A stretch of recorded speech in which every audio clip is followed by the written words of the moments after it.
It's time for the Splash Live from Civic Center TV, featuring stories from and about people like you in the greater West Bloomfield area. Simulcast on cable, 89.3 Lakes FM, social media, and the web. Now live from Green Media Center on Walnut Lake Road, it's the Splash Live.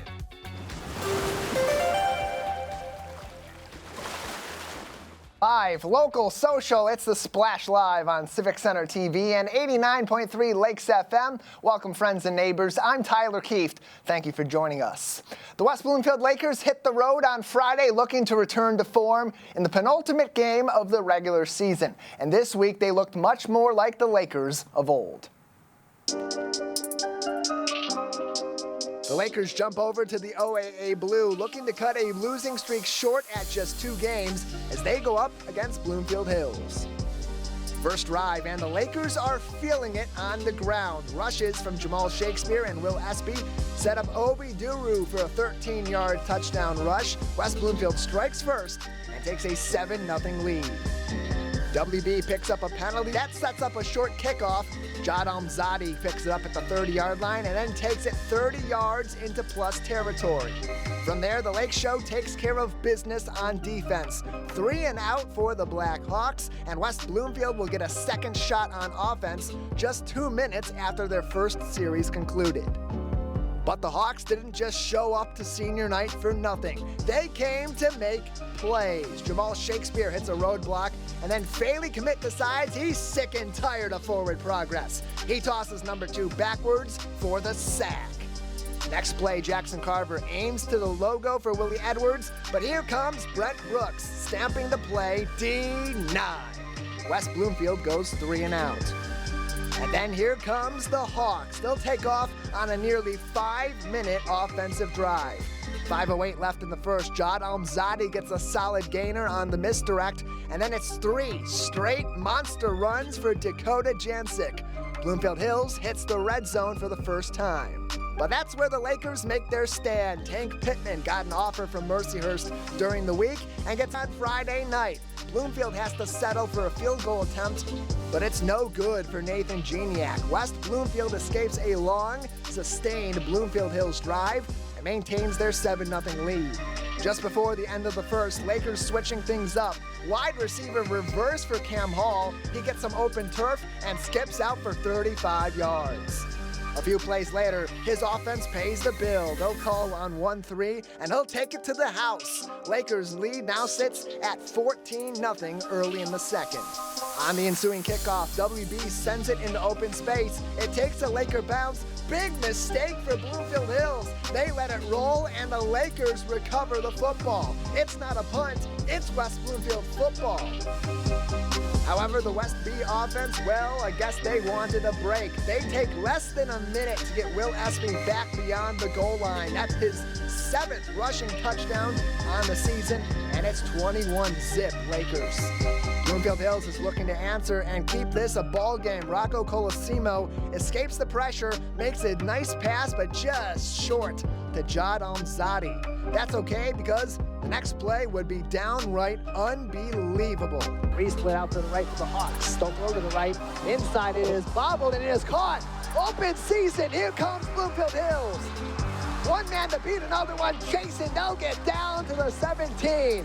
You want to talk about right place, right time, heads up, making a play. Put Micah Mathis on the map.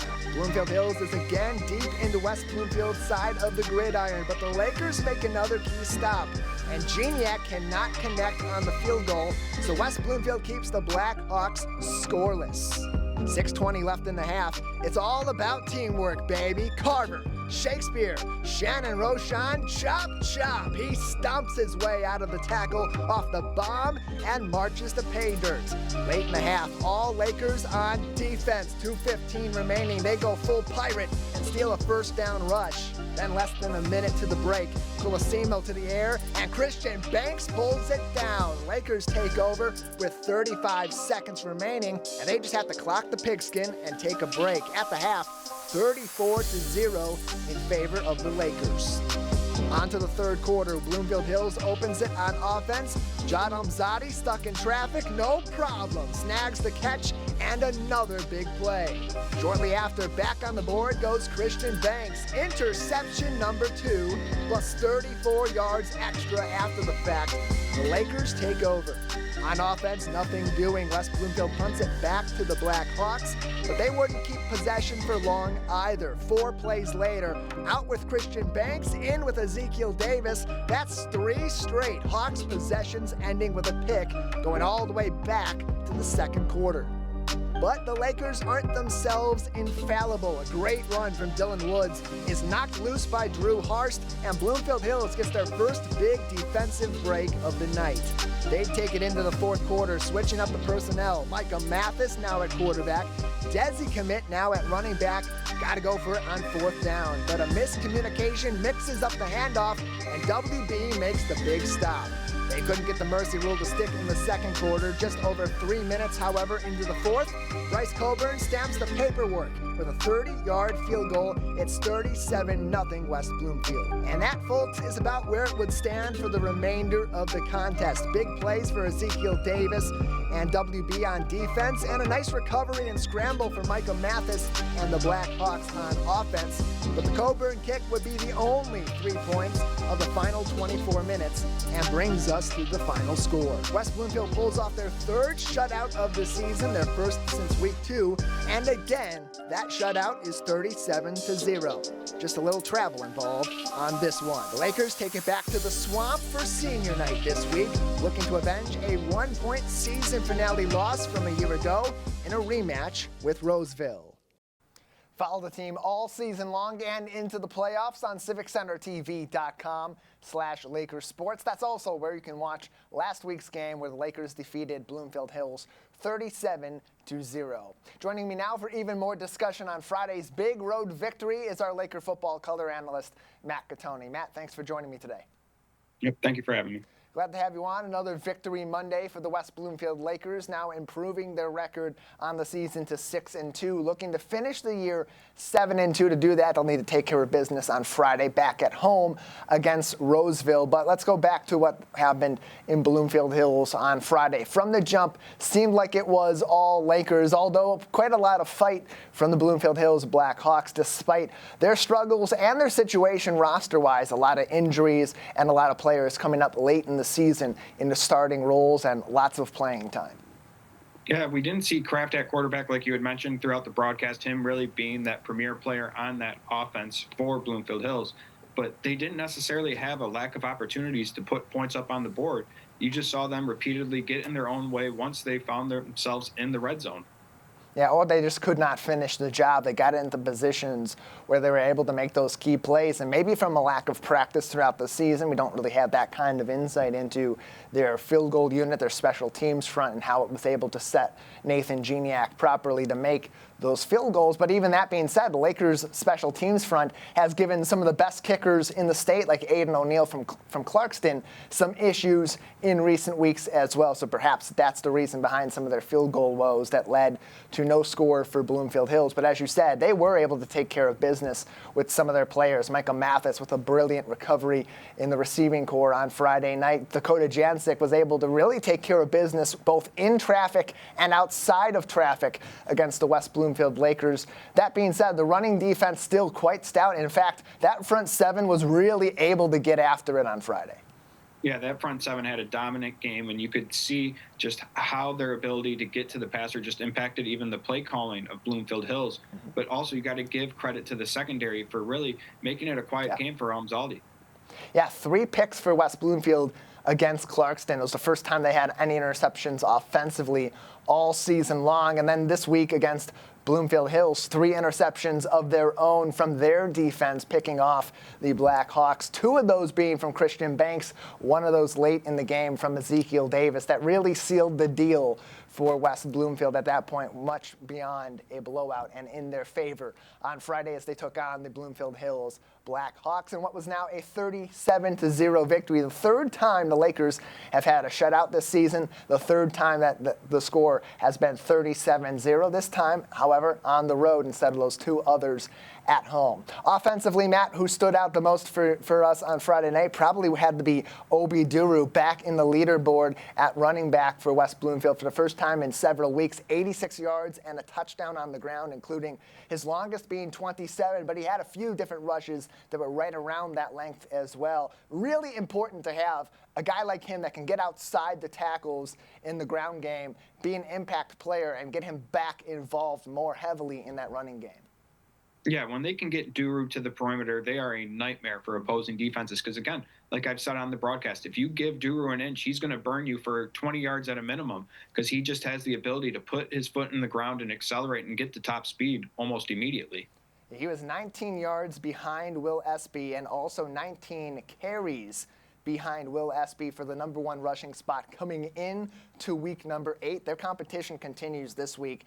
Will Espy now still well ahead, 18 rushes ahead of Obi Duru on the ground so far. 76 carries for Espy, 58 for Obi Duru. But Duru now leading by 22 yards, 433 yards on the ground after those 86 last week. But what was also important for the Lakers was getting some of the other guys down the depth chart involved. They had much more involvement on the ground from Joel Davis. 3 carries on Friday night, got a reception for 25 yards as well. They got Rayvon Perry involved too, and then Shannon Roshan able to grab a really nice touchdown and show some of his ability to escape and get those yards after the catch. At this point in the season, we've already seen it in recent weeks defensively. Kyron Merriweather, Ezekiel Davis, Tristan Hunter, Jamar Ray, among many others that have gotten involved and made a name for themselves in big play moments. How important is it for this offense, too, as many weapons as they already have, to get some of those other guys down the depth chart, those number 3, number 4 targets,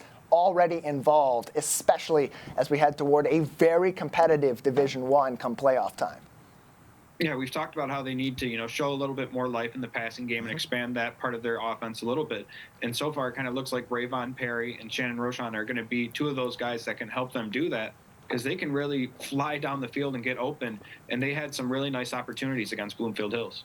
I'll be interested to talk to Coach Hilbers this week about the passing game on This Week in Laker Football, because Bloomfield Hills was a really interesting night. You're able to take care of business on the ground, no problem. 266 yards rushing for West Bloomfield in week number 8, averaged 7.6 yards per carry, and had 4 rushing touchdowns, albeit with 2 fumbles, with a fumble involved also in that throughout the game.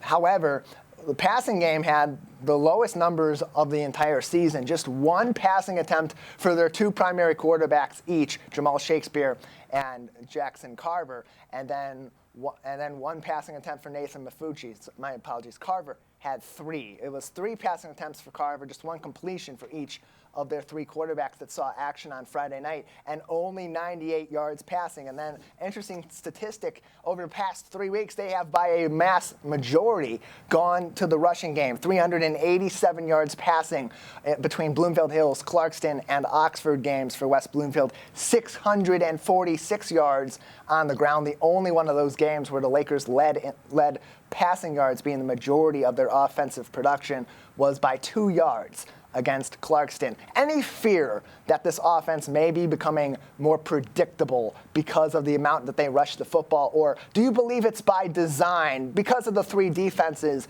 they have faced in recent weeks?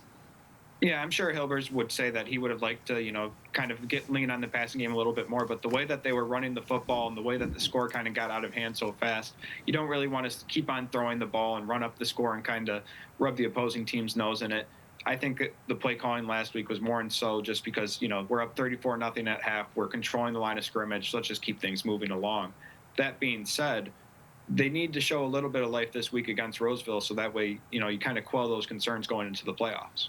That being said, the Lakers still able to make a lot of production. When they did go to the air, Shannon Roshan, that 52-yard touchdown, got him on the board, his first receiving touchdown of the 2025 season. Joel Davis had 1 reception for 25 yards. And Rayvon Perry, two targets on the night, a 21-yard reception. The only receiver to not get a completion despite getting at least 1 target on Friday Friday was, in fact, Willie Edwards, and it was a pretty close call there as Brent Brooks broke up the one target that went Willie's way on Friday night. I'd imagine we see a lot more of that on Friday, a lot more of going to the air against a team like Roseville that is a little bit more dynamic defensively and really in all three phases than Bloomfield Hills. What was really good to see was a little bit more trickery involved, some misdirection in the rushing game offensively, and then one key play in that game that I think really showed what the Lakers may be moving more towards as they advance their offense toward the latter portion of the season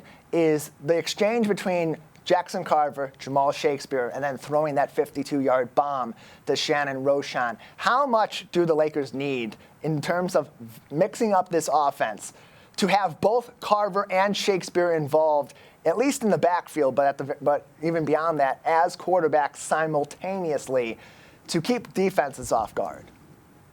Yeah, I mean, Shakespeare is arguably your most dynamic ball carrier as it is. The fact that he can still throw the football so accurately downfield, just like you mentioned, just gives them another dimension of their offense that makes them so dangerous. But with how he plays on defense as well, you don't necessarily want to burn him out. So I feel that it'd be best for the Lakers to go forward to just kind of, once you get in past the 50, start getting Jamal Shakespeare out there and let him maybe either throw the ball, but just get the football in his hands and let him make magic happen. You're going to see a lot more production from him, I'd imagine, coming up. He has just 9 attempts at the quarterback position this season, just 9 passes all year. Five of those have been completions, 138 yards. A couple of those have been a touchdown. So you think about it, 40% of the time, Jamal Shakespeare's throwing the ball at quarterback. It's going to be a touchdown, pretty good numbers. That being said, still a quality season by a landslide for Jackson Carver, 49 for 87, 738 yards, and 4 touchdowns in the air for the junior quarterback. West Bloomfield got a lot to improve on still as they get toward the playoff time. This week was definitely a bounce-back week for the Lakers. That was kind of by design when you look on paper at their schedule, the last 2 weeks of the season being Bloomfield Hills and Roseville. By design, I mean in the case that after the last 2 games they had, real lucky that they have this particular matchup in week number 8, that they were able to get back out there and try to return to form. But how did they translate what happened on Friday night, taking care of business, 37-0 shutout, more or less flawless game from them, although there are some blemishes that you can look at that make it be more or less, not entirely flawless, that they have that bounce-back mentality still be in place as they approach Roseville on Friday night, because most of their really tough competition came early on into the middle portion of the season. Yeah, Roseville's losses aren't necessarily indicative of their talent level. No. All 4 of their losses are to very talented teams, top 60 teams in the state. So you can't really sleep on them too much if you're the Lakers. You have to, look at what you did last week and see how you're able to dominate that game by controlling the line of scrimmage and the perimeter, and just try and put your best foot forward and do that the best you can. Granted, you're not going to be able to do that every play, but like you did last week. But the offense kind of lives and thrives off those perimeter plays. So it's up to, guys like Travis Robertson to win at the edge and propel this offense. They were 6-2 coming into the final week of the season a year ago, where Roseville. They beat West Bloomfield 49-48 on the road. A really well-coached team, a good, solid program they have in Roseville under Coach Snowden. So they're going to come in hungry. They're going to come in prepared, because this has big playoff implications potentially for them as well, as they come into this game at 4-4. A win against West Bloomfield, picking up that kind of playoff points, could put them in a really good position to play some postseason football, whereas for West Bloomfield, this is really important for their initial positioning in the playoffs. We ran through some scenarios on Friday night during the halftime show. What happens if West Bloomfield wins out? If they split their games with Bloomfield Hills being a win, if they split their games with Roseville being a win and Bloomfield being a loss, or if they were to lose out and go into the playoffs, most of those scenarios see West Bloomfield go on the road. But that doesn't include the scenarios where other teams don't take care of their own business that could propel West Bloomfield into having 1, maybe even 2 home playoff games. All that being said, what does West Bloomfield need to come into this game with the mindset up? Do they need to treat this like a game to get ready for the playoffs, or a game that virtually is a playoff game? Yeah, I'd go with the latter. I'd say treat this almost as if it is a playoff game. You're playing a playoff caliber opponent that's this is seemingly a playoff game for Roseville. It's a win and you're in the playoffs. So again, playoffs start next week for Roseville. They have to treat it the same way. And, if they let it get away from them this week, it could snowball into the playoffs. So I feel it's just very important to just treat it as if the playoffs start this week and get that momentum going.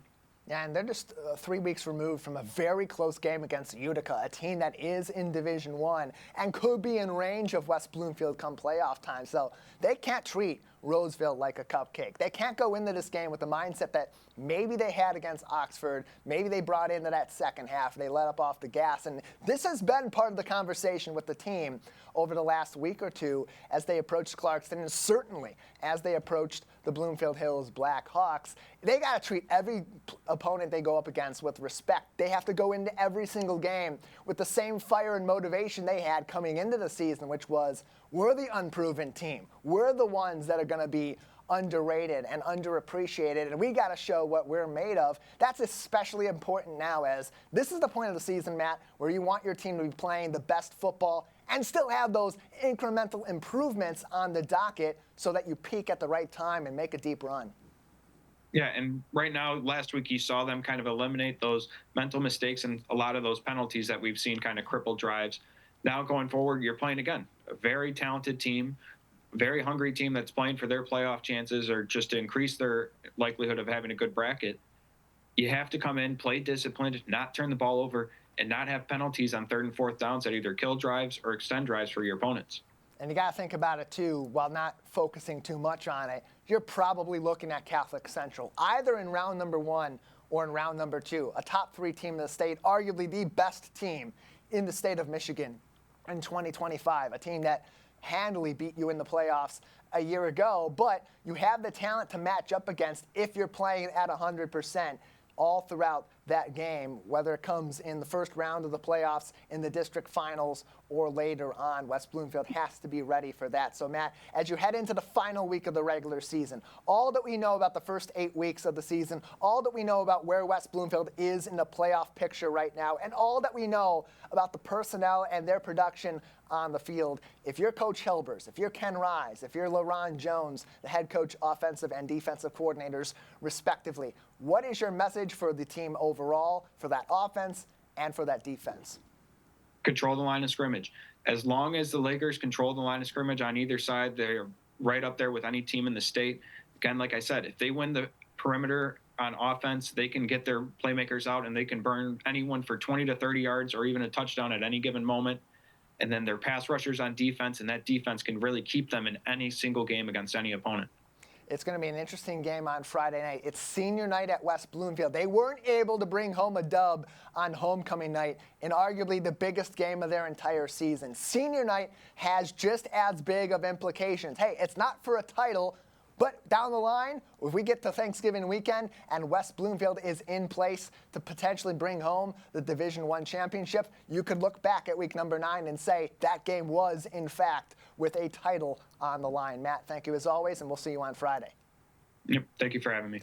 In the meantime, CivicCenterTV.com/LakerSports is your home for West Bloomfield football all throughout the regular season and all throughout their playoff campaign, which will begin on Halloween Friday, October 31st. Could it be a home game? Could it be an away game? We'll talk about that with head coach Zach Hilbers on This Week in Laker Football, and then you'll see at least some of the result of what that will be made of on Friday night as West Bloomfield takes on Roseville. 7 o'clock kickoff, CivicCenterTV.com/LakerSports.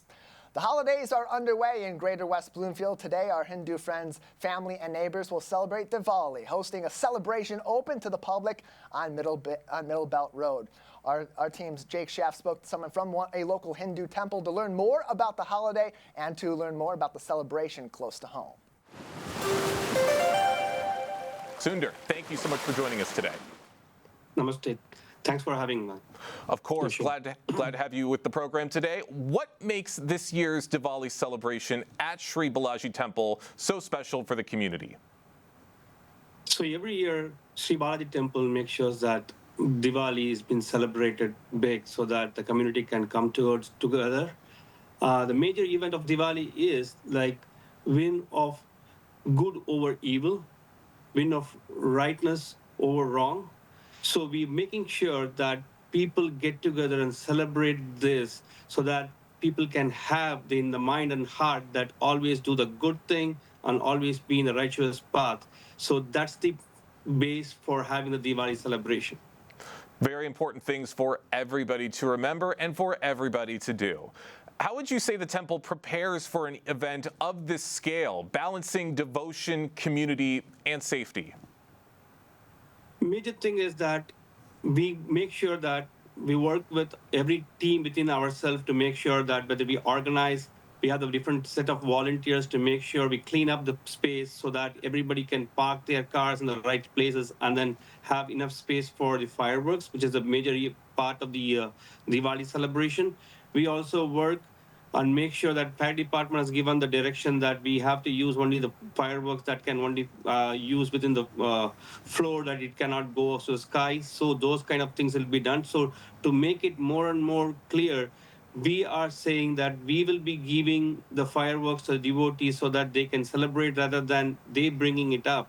And that's been very clearly mentioned in our advertisement and pamphlets as well, so that we will give them the free fireworks, and that makes the thing easier for everyone to manage and enjoy the festive. That's right. Working closely with everybody from the West Bloomfield community to make sure this event goes well, which it absolutely will. And this event is open for everybody in the community. So how does the temple ensure inclusivity and welcome people from all backgrounds to join in the festivities? Actually, this temple is more inclusive, so we don't. There's no differentiation or anything here. So we make sure everybody can come in and have their prayers done, and also when they come out, everybody all devotees will be given the fireworks for them to have fun. If they don't want to do that, they can stay there outside and still watch the people having the fun with the fireworks, and everybody will be given the boxed. Dinner so that they can go with the dinner also served for them. So that way, everybody is covered. There is no. It's completely an inclusive event, an inclusive festival for the entire West Bloomfield people. Awesome. Something for everybody at this event. Now, with Diwali, what message do you hope attendees, especially children and younger generations, take away from celebrating at the temple? As I said in the beginning, right, this festival is meant for celebrating win of good over evil, win of righteousness over the wrong. So what we are trying to seed everybody's mind, especially for the kids, is try to be a good citizen, try to be a good person, and try to be a righteous person, so that takes you the win for the entire life. For those just joining us right now on the Splash Live, I'm talking with Sundar Parthasarathi, the organizer for the Diwali celebration at Sri Balaji Temple, which is taking place on Monday, October 20th. Now, Sundar, I am curious, what does Diwali personally mean to you, and how do you reflect on its message of light over darkness in your own life? So, multiple things. Like, as I said to you, we want to make sure as a community, as a world, that we want to be in the right spirit, and right way spirit means where we make the things choices as right choices for making the community to glow. So the Festival of Lights helps us to pass that message along. So we make sure, for personally, I would say I would take a pledge myself that I'm going to be in the rituous path and the right path all my life. So every year I replayed myself, oh, I'm going to be in the right path. So which means the wind comes up on the way. So this is the way I started my journey as a kid. So with the kid, Diwali is a big thing for us. And because the fireworks, the new dresses, and all the festive associated with that makes it big. So as a person, as a father of two kids, I start this message to my kids and also to myself to remind myself and make it big for the festive. I'm glad to hear that the holiday means so much to you and so much to your family as well. And West Bloomfield has a very diverse community. How would you say events like this one strengthen cultural awareness and unity within West Bloomfield? See, that makes the thing. The diversity makes one thing to understand and learn how we can live with peaceful and happy within the community together. So it's going to be, if you can see, this is the more like a start of the festive season. Like it starts with Diwali now. In a couple of weeks, we have Halloween. And then a lot of things comes up with kids going to enjoy. Like say Thanksgiving is there for the families, and then the Christmas again for the kids to enjoy. So these all things I can say the festive season starts pretty much with the Diwali this year. So it's going to be more and more for diversity and enjoy with togetherness with the community there, so that it makes more vibrant community for us.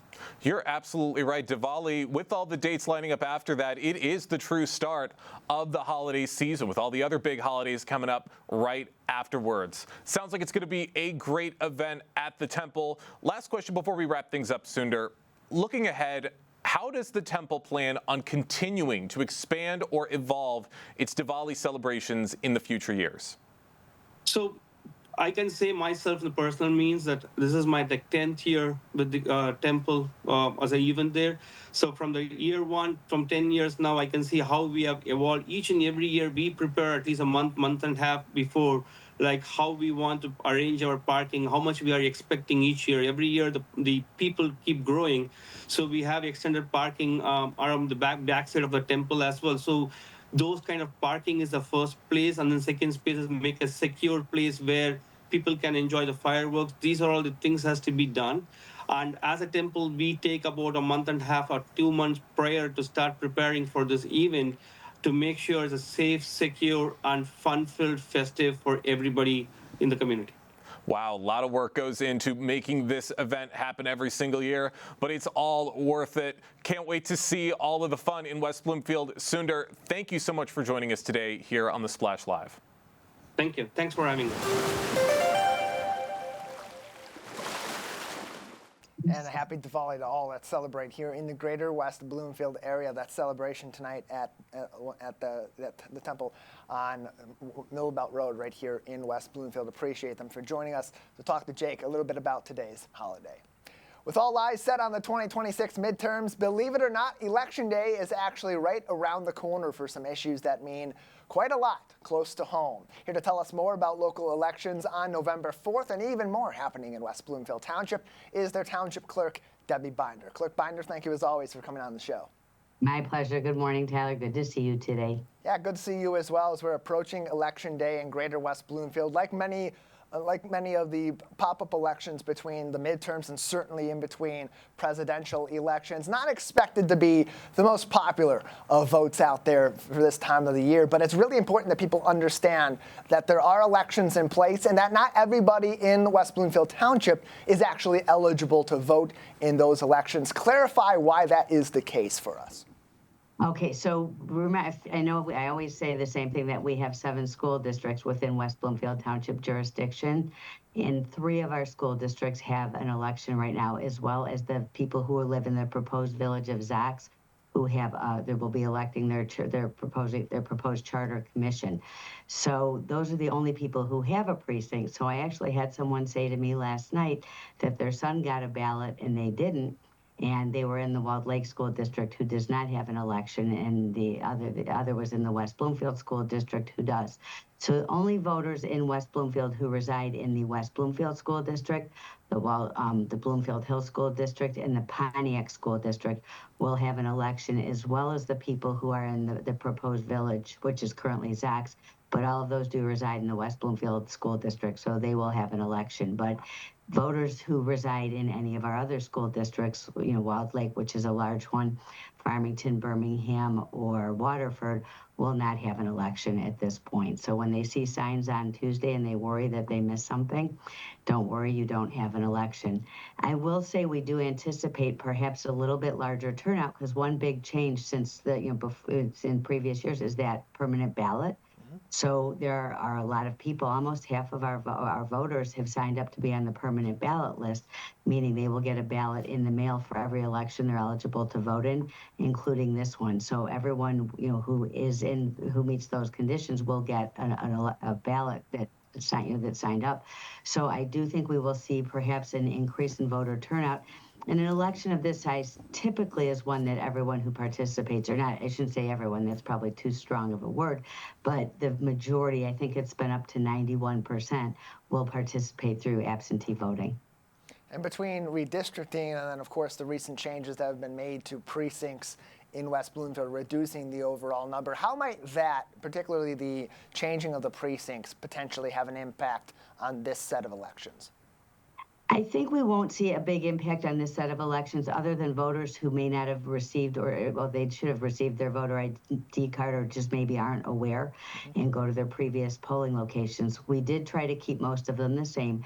And what we did was consolidate precincts. The law had changed that allowed the precinct sizes to go from a maximum of 2,999 registered voters up to 4,999 registered voters. Reason for that is we have seen a tremendous shift in voter habits as we've had more options, opportunities, and options to vote, like early voting and absentee voting, and no reason absentee voting. You've seen more voters switch their habit toward those, and fewer voters are actually going to their precincts on election day. We did wait. The law came into effect in 22. We didn't implement the changes until after we saw what the 24 election turnout was and had the metrics from that to look at. But that confirmed when we saw, and literally these numbers are as round as they sound, 50% of our voters voted by absentee, 20% voted in early voting, and 30% voted in the precinct. So in looking at the number of voters that are coming into the precinct on election day, laws were changed in 22 to allow those precinct sizes to be made up of more voters and consolidate precincts, which is what we did. So you will see this election, so this will be the first election that we have gone from 26 precincts down to 20 precincts. And we did, almost everyone will have a new precinct number. Most will stay in their same polling location. So even if they don't know that they have a new precinct number, they should end up at their normal polling location. But that is not the case for everybody. So I do see that habit change will take, could take one election of going to the wrong location.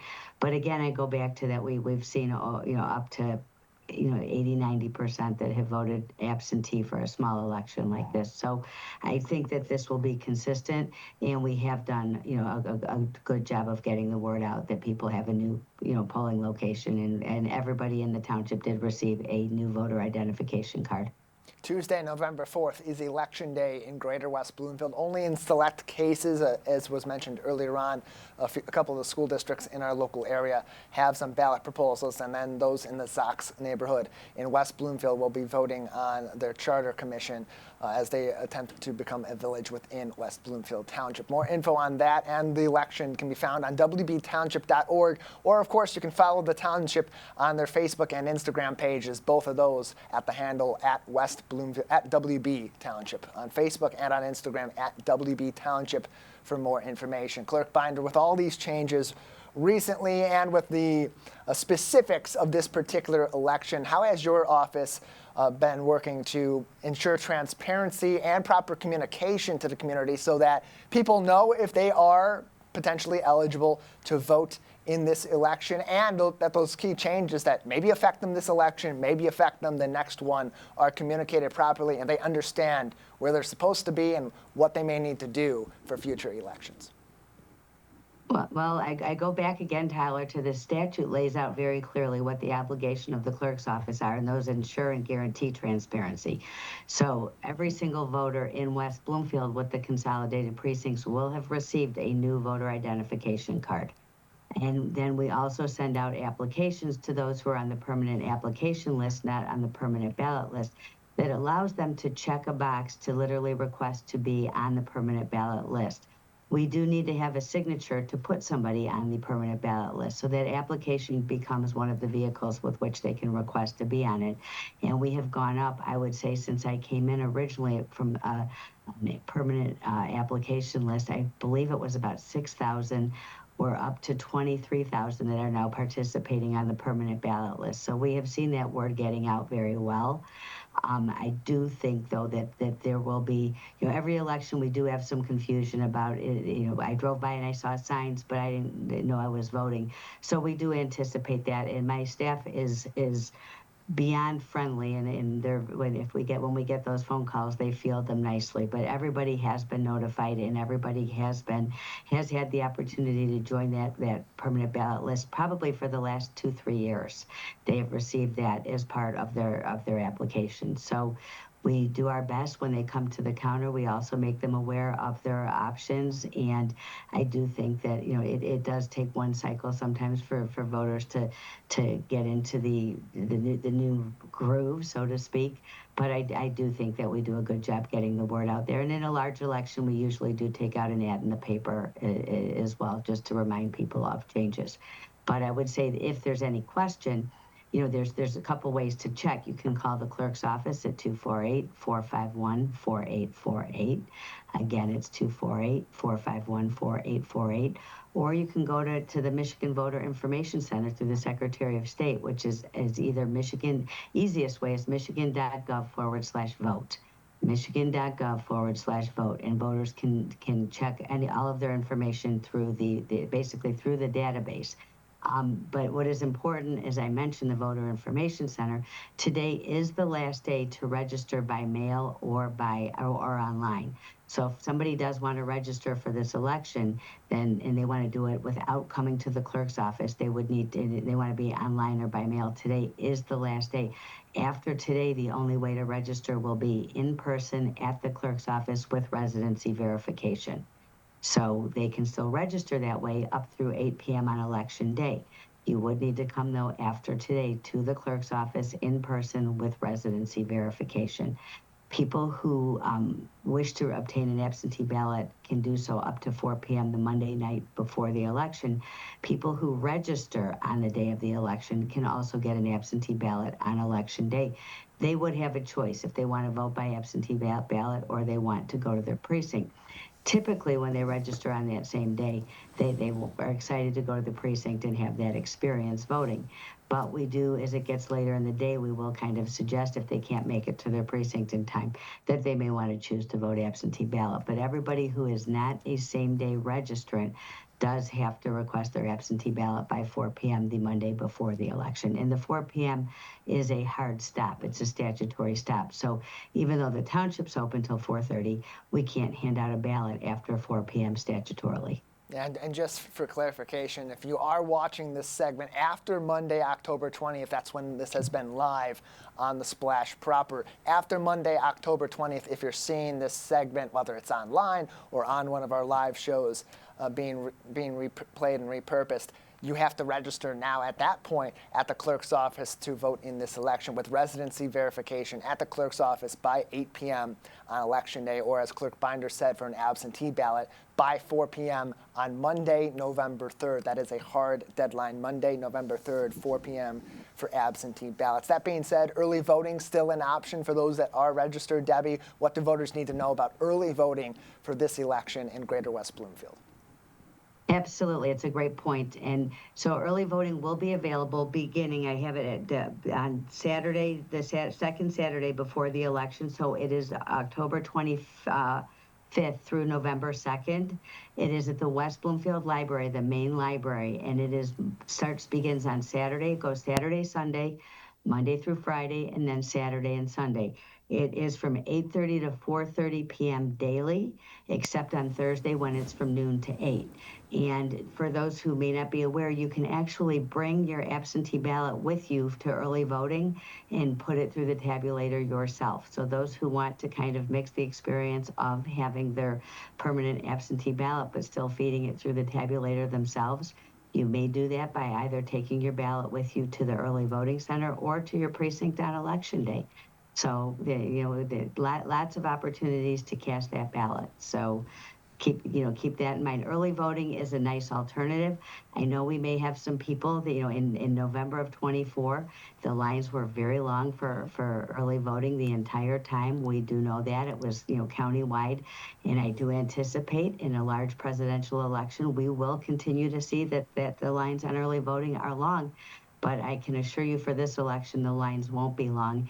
And my guess is for most of the elections in between the presidential elections, the lines won't be long like that. So, I still would, urge people to consider early voting as a great option. It really meets a need for people. As everything has gotten different, people are traveling more for work. They may work a swing shift.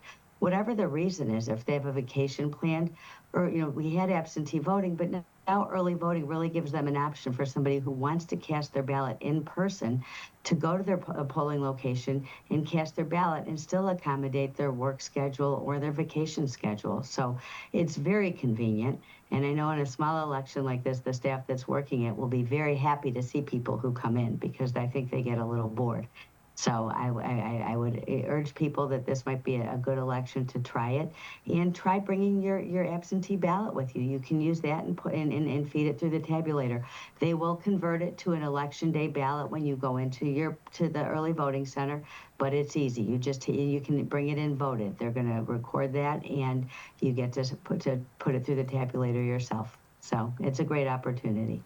And plenty of opportunities to do that. It's not just the weekends before the election leading up to it. It's also each and every day during the week during that also. CivicCenterTV.com will have more information on that. That will direct you to the clerk's office's website, and you can also follow the township for more information on elections and more all across social media, Facebook and Instagram at WB Township. Clerk Binder, another big story in the greater West Bloomfield area right now. Fire Station number 1 renovation is underway there. A very big project and a big moment for West Bloomfield Township, as it's yet another big investment into public safety, this time on the fire department side. How excited are you and the other leaders at Town Hall for this project to get underway and bring that fire station really in one of the more central parts of our community in West Bloomfield Township and in the greater area proper into the 21st century, into 2025, with a practically brand new state-of-the-art facility?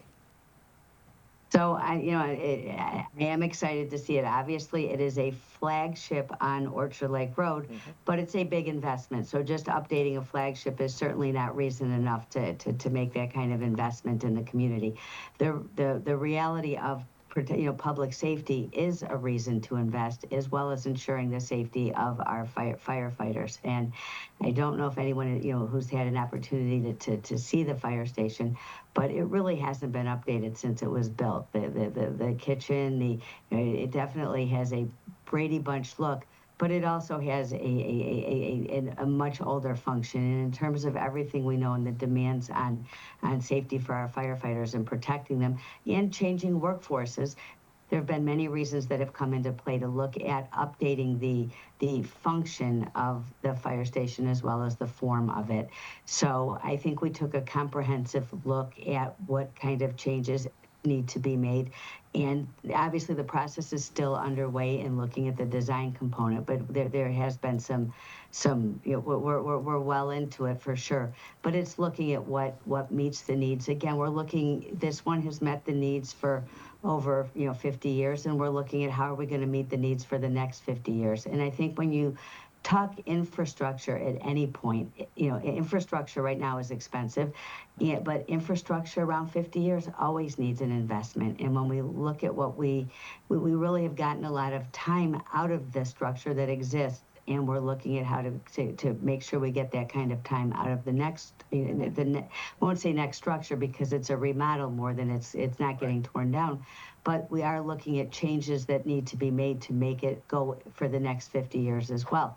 But I think that when I take a tour of Station 1 and see, it's very clear what needs to be updated and why it needs to be updated to ensure that we have a safe environment for our firefighters, and to ensure that they are able to have the equipment and materials that they need to ensure the safety of our community. And I know that our community has spoken very loudly with their millage support that public safety is important to the community, and having our own public safety is important to the community. So that that does take an investment, and fortunately we're able to collectively come together and support that kind of investment. So as much as it's a big investment for the community, I think it's a worthwhile investment that supports every single resident in the community, as well as making sure that we have a safe environment for our firefighters. So I think it's an exciting investment. It's an important investment, but I also think that it is a flagship, visual for Orchard Lake Road. So it will be nice. And I know in looking at the design, they incorporated a little park-like walkthrough area that will provide, people that it is a common walking space because it does connect the Kroger, let's say, that mall down to the high school. So people do walk through, and it will have a little bench and a sidewalk in front, which will maximize just the use of the area by the public, but we will also have a public safety asset that will be, tremendous for the community for many years to come. Well, it's going to be a great facility there, and there's plenty of detail already out in the public on this as well. If you want to learn more about Fire Station Number 1, go ahead and watch back some of the recent West Bloomfield Township Board meetings, as well as the West Bloomfield Township Planning Commission meeting from October 14th. Those available on demand on CivicCenterTV.com, or our recent story about the renovations, where you'll hear a little bit from Captain Jeff Latkowski and a little bit about those special designs and community spaces from West Bloomfield Fire Chief Greg Flynn. In the meantime, November 4th is Election Day in Greater West Bloomfield. Clerk Binder, thank you for giving us more information. Okay, thank you very much, Tyler. Much appreciated. Appreciate your time. Thank you so much. WBTownship.org is your place to go for more information. You can also call the clerk's office at 248-451-4848, or follow the township on Facebook and Instagram at WB Township. Close to home, parents in Keagle Harbor are sounding the alarm as motorists fail to yield on Orchard Lake Road, putting children in harm's way as they get on and off of the school bus throughout the week. Now the Keagle Harbor Police Department is stepping in for additional enforcement as well as education efforts. I spoke to Officer James Dennis to learn more. Officer Dennis, thanks for being on the show today. Good morning. How are you? I'm doing well. How are you? Not bad. Good to have you on to talk about this. This has been a growing concern. It sort of caught a little bit of fire on local social media in Keagle Harbor about particularly motorists during the morning and afternoon rush not paying attention or straight up ignoring buses that are stopped on Orchard Lake Road, dropping our kids off from their local school or picking them up for the school day. And so as this became a rising concern, how has the Keagle Harbor Police Department stepped in to help mitigate this issue, not only to inform motorists of what they're responsible for when school buses are nearby, but most importantly, to keep those bus stops safe for our local kids and families? There's a difference between just hiding out and giving people tickets for it and actually being seen. So we try and be as visible as possible as we can with a patrol car on top of the bus. A lot of times we find during rush hour, people are rushing to work. So it's normally not just they're passing the school bus, they're also speeding, and there's other infractions on top of it. So we're just out there enforcing it as much as we can. And the regular enforcement, too, you usually will have officers nearby our local schools. That was definitely the case previously each and every day when Roosevelt Elementary School was active in the city of Keagle Harbor. It was not atypical to see even a squad car parked in the middle of the street there in the turn lane with their lights on, just to raise that awareness that maybe it's time to slow down, pay better attention to the rules of the road. So when there are issues like this that arise, and parents do have concerns about the safety of their kids because motorists are blowing by stopped buses with their stop signs on, how does that then change the paradigm for the local police like yours in Keagle Harbor for maybe increasing that patrol? So Keagle, we're pretty small. Normally we have one officer on duty. So what we try and do is mitigate and hit the bus stops. We've teamed up with West Bloomfield School District. Sylvan Lake is also assisting us on this. And the main problem areas like on Orchard Lake Road and Maddie Lane, where you have oncoming traffic that doesn't see, we tend to hit that every bus stop if we can. If there's a call that comes out that's priority, obviously we have to answer that. But I tend to look at this like there is, property crime and things like that, but kids are not replaceable. So if we can be there, we're going to be there always. And it's kind of an oddity, too, in our local area, not just in Keagle, but in the rest of the Tri-Cities and in West Bloomfield, that we have a bus stop right in the heart of a main thoroughfare during those rush hour times in the morning and the evening on Orchard Lake Road, two lanes going in one direction, one in the other, typically at any point of the day. That's got to add some factor into this. Maybe motorists don't understand the rules of the road when it comes to buses fully stopped, even on a main thoroughfare like that, if they're on one of the far lanes on the right side. So even if they are all the way over on the right side, they're parked in front of maybe the Lodge or other places on Orchard Lake Road going through Keego Harbor, and they have their stop lights on. What should motorists be aware of when they see those lights come up, and to understand that A, they need to help make sure these kids are safe, but also that they're not going to put themselves in a position to pick up a pretty significant violation on the road? Yeah. From what we've seen, there's maybe a lack of communication, but you have to stop even on oncoming. And the normal excuse from what I get is people saying that on a main road like that, they didn't realize they had to stop when they're on oncoming. I've even heard well, it's a divided street southbound on Cass in the neighborhood because it's divided by grass in the middle. People in oncoming think that they don't have to stop, and that's just not the case. A lot of times too, in fact, in the last two that we stopped, the drivers didn't have licenses. So it's kind of hard to know the laws of the road when you don't have a license. Yeah, that's definitely for sure. And there's other factors too that play into even the patrol and the enforcement of these bus stop areas when there's so much traffic on Orchard Lake Road. What are some of the common issues that maybe make it a little bit difficult to enforce, particularly when it comes to ticketing these individuals and tracking them down? If someone does see somebody blowing by, even if it's one of your officers, what sort of challenges arise in identifying and stopping drivers who do illegally pass these buses at any point in our day? Normally, if we're there, we're going to stop them. We're monitoring it. If we see them, we stop them. If we are on a call or something like that, I know West Bloomfield, I've been told by the bus drivers that West Bloomfield, some of the buses have cameras on them, and a West Bloomfield officer in West Bloomfield will actually write a ticket for the bus stop violation. That's not something we've grouped up with West Bloomfield School District because there's only certain buses that have the cameras, and you have a conflict of the bus driver trying to identify the actual driver of the vehicle and things like that. So the best thing we can do is just continue to be proactive, and there's 6 bus stops total off of Maddie Lane and Orchard Lake Road, which is really the problem spot. And we try and literally be there every single time. I was there this morning. They had late start, 2 hours late. I'm literally missing a stop right now, and my detective is out there. And so, Officer Dennis, we want to get you back out there as soon as possible, so we'll only take a couple more minutes of your time. But as you have these issues arise, and especially given the place that this is in Keego Harbor, where this bus stop is, has there been any discussion with the West Bloomfield School District or other nearby districts that may have stops in similar situations nearby that affect our local kids of maybe moving those stops to other locations? My knowledge, at least for the one that's in our city, the Orchard Lake and Maddie Lane, there's not really anywhere you can move it because most of the children come off of southbound Maddie Lane at Orchard. It's a dead-end street. The bus doesn't have the room to turn around down there, which is why it stops on Orchard Lake. The next stop would be way far up the road, or we'd have kids crossing the street on Orchard Lake, which is an even bigger problem. So, I mean, at this point in time, us and Sylvan have been attacking it pretty hard at that spot. And then I actually just met up with a deputy from Oakland County Sheriff's Office today that's part of their traffic unit, and he was even helping us today.